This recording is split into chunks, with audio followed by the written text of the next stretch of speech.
All right, well, training the next generation of female entrepreneurs. Only 2.3% of venture capitalist investments went to companies founded by women last year, according to PitchBook. Not surprisingly, the statistics improve when you add a man as a co-founder. Unfortunately, that is the case. My next guest wants to change that. She believes more girls can become the next Jeff Bezos or Oprah Winfrey. With us now is Girls with Impact CEO Jennifer Openshaw. Jennifer, thanks so much for being here. Hey, Zach, great to be here. Appreciate it. I guess I want to ask first about that message of creating the next Jeff Bezos or Oprah Winfrey. What is it that you're saying it takes to do such a thing?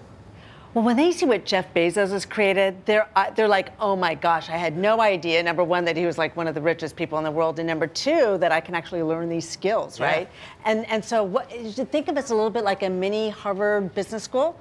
They go from idea to business plan. You know, you talked a little bit about banking on, what was it? Banking on burnout. You know, so that's a trend that's going on right now. We teach them how to look at trends and needs and come up with an idea and a real business plan. Is it surprising, though, that none of that's offered kind of in a normal public school curriculum? I mean, I didn't have any entrepreneurship focus when I was in school at all. I mean, why do you think that is? Well, they're really tapped out on the basics that they have to deliver, and same reason that personal finance is not really a part, but it is so critical today because companies, you know, they want that innovative mindset, right? We're moving to a gig economy, like 40, 50 million people are going to be freelancers. They have to learn how to collaborate and innovate and be flexible and adaptable.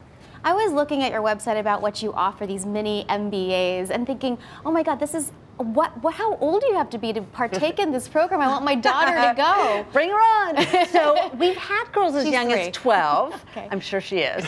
But basically we focus on high schoolers, so 14 to 17. And the reason is that they get a massive leg up in college and career. Our girls are getting like $200,000 college scholarships because the schools don't see girls with this kind of business background. Not to mention when they go into an internship interview and they can show them a business plan that they did or talk about SWOT and competitive analysis, like who's not going to be saying come over, right? So they're, you know, it's just essential, and they can apply online at Girls with Impact. So bring them on. We want to put 10,000 girls through the program. Yeah.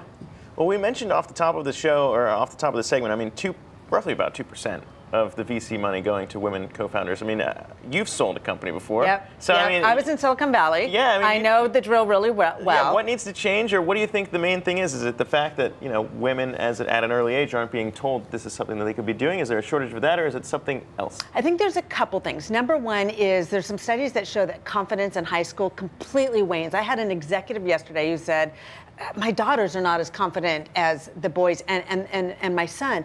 And so when they learn how to actually execute on business ideas, in 3 weeks, they're like, I feel powerful. Unbelievable. And there's just so much potential where they can take this and demonstrate, and a lot of them want to actually create impact socially, right? So that it's a channel for them to do that. And probably most parents have had a conversation with their daughter about, or son, about some business idea, right? But they're too busy, they don't have the skills to get it off the ground. But the other big issue, Zach, is that women in general don't have networks that men have.